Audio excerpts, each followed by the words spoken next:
Last time on Chamblee Trans-Dimensional, Jimmy Kimmel and the janitor had just escaped the militarized, oppressive Kazakhstani military academy, Chamblee Dimension, with the Wheel of Consequence safely in hand.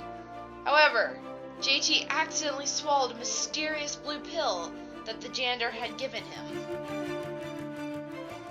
After escaping, JTK stumbled out of the warp gate onto his butt.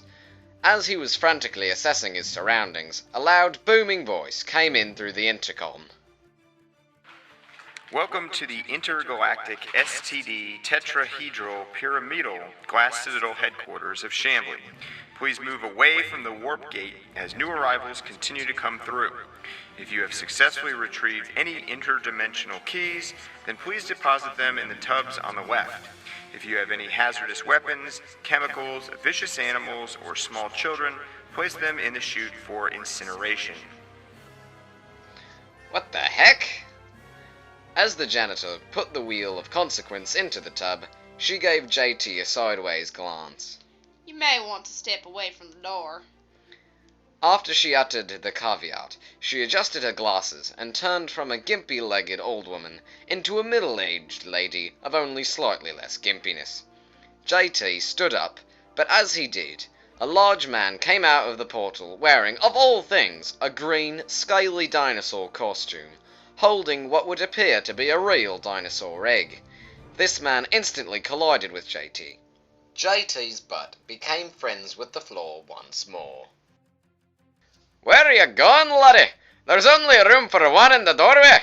I wouldn't want to drop this here egg. I got bitten multiple times on me bum to lose this thing now." The dinosaur man tipped his dinosaur head toward the janitor as one would a cap, and uttered a word of greeting. "Hello, Miss Janitor. Aren't you looking as charming as ever, lass?" Greetings, you son of a velociraptor. "No need to be so touchy, lass." The dinosaur man turned his shoulder haughtily and dropped the egg in one of the intergalactic key bins. Then he stalked off. After JT regained his footing for the second time, he was once more knocked down by another passenger of the warp gate. What the heck? A seriously charred person who was blackened with ash from shoe tips to his spiky, wind-blown hair slammed into JT and then frantically juggled some lit dynamite he had in his hands. JT, stop being so stupid and get away from the access portal. Oh man, get out of my way, fool! The charred dude then sprinted over to the disposal chute, threw in the dynamite, slammed the door shut, and then braced it with his back against the hatch, with a terrified look on his face. A loud boom preceded his great sigh of relief. Hey Reginald, you're looking quite hot today. Your outfit's very crisp. I'm not in the mood for your humor today, janitor. And he too stalked off. After he left, the intercom came on yet again.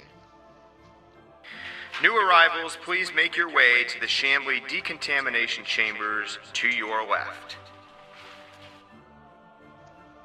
The janitor put her hand on JT's shoulder and told him, It's high time we made our way to the decontamination center, and then I can make my report of this, here incident of ours. They waded through the crowd of assorted weirdos, psychopaths, and transients. Some looking dangerous, some looking lost, and some were just looking abnormal. They entered the queue for decontamination, and they entered one by one. JT entered into a small chamber when it was his turn, and he was told to disrobe, deposit his clothes in a chute, and close his eyes. After he closed his eyes, there was a flash of light that he could see even with his eyes closed, and then he was hit with a spray of cold water. As he opened his eyes, he saw that he was completely covered in a layer of his own pale, dead skin. Well, that was one way to keep the contaminants out. When he looked into the chute where he left his clothes, they had been replaced by a white uniform with a silvery STD sigil on it. He put them on, and they fit surprisingly well, and he walked out of the chamber. After doing so, the intercom went on again. Cleanup at the anti-gravitational testing facilities. Please send a vacuum. Someone's chihuahua has been disintegrated. Only a few seconds later, The janitor exited the chamber after her turn. She then prodded JT in the back repeatedly until he was herded to the infirmary. When he entered the medical bay, there were several patients being tended to. Most had maladies and afflictions he was used to. However, some were a little bit more severe than others, and were caused by things he thought quite odd. Such as in one bed, there was a seemingly average man. However, he had a prominent unicorn horn sticking right out of his forehead. Another woman across the room seemed to be having a very hard time navigating the room because of the third leg sticking out of her waist. As they entered the end of the ward, they entered a side door, and inside they found a woman with a name tag stating Dr. Warren.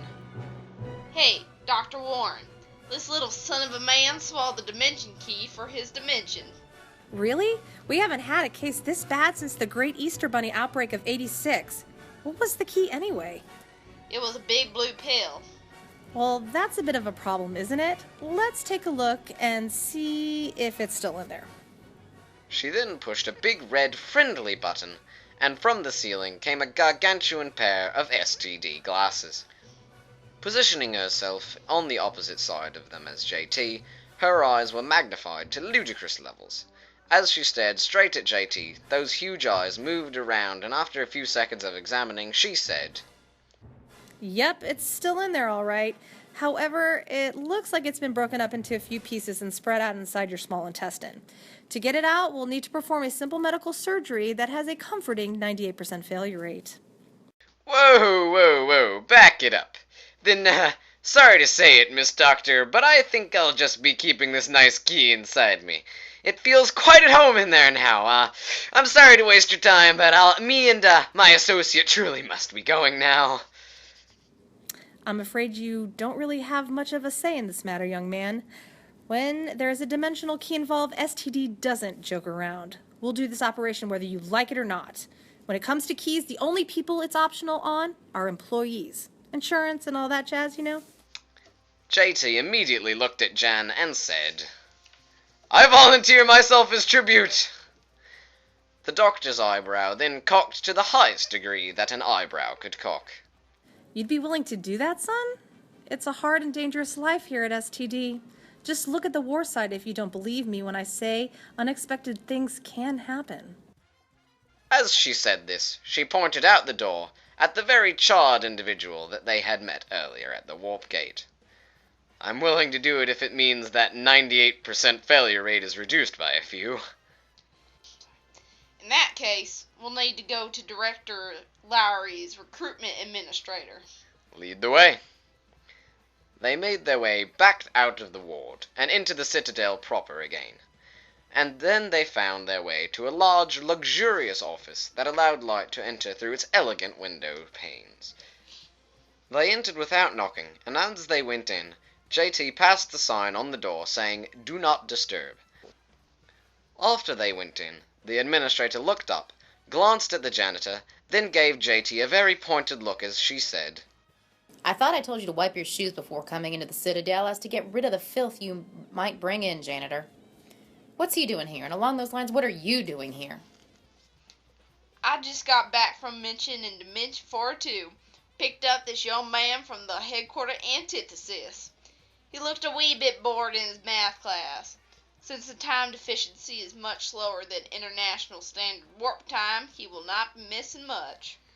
After the janitor said this, the administrator turned to JT and asked, So why exactly do you want to join the squad Trans-Dimensional? Well, I think that joining will increase my estimated 2% surgery survival chance significantly. As a good reason as any, I suppose. Then on to the creed. Now, to be sworn into the squad, you must take this oath. Repeat these words after me while rubbing your belly, patting your head, and jumping up and down. Are you ready? JT nodded the affirmative as he began this strange ritual. Good. Repeat after me. I pledge allegiance to the banner squad of Trans-Dimensional, and to the organization for which it sits, over eternity, one uniting organization over existence for puppies and pickles for all. I pledge allegiance, to the thing and the place, with that stuff and those people. Yes, that's good enough. Here, sign these papers and you'll be one with us, now and forever. The janitor handed JT a pen, and he put the pen to the paper, signing away his life forever.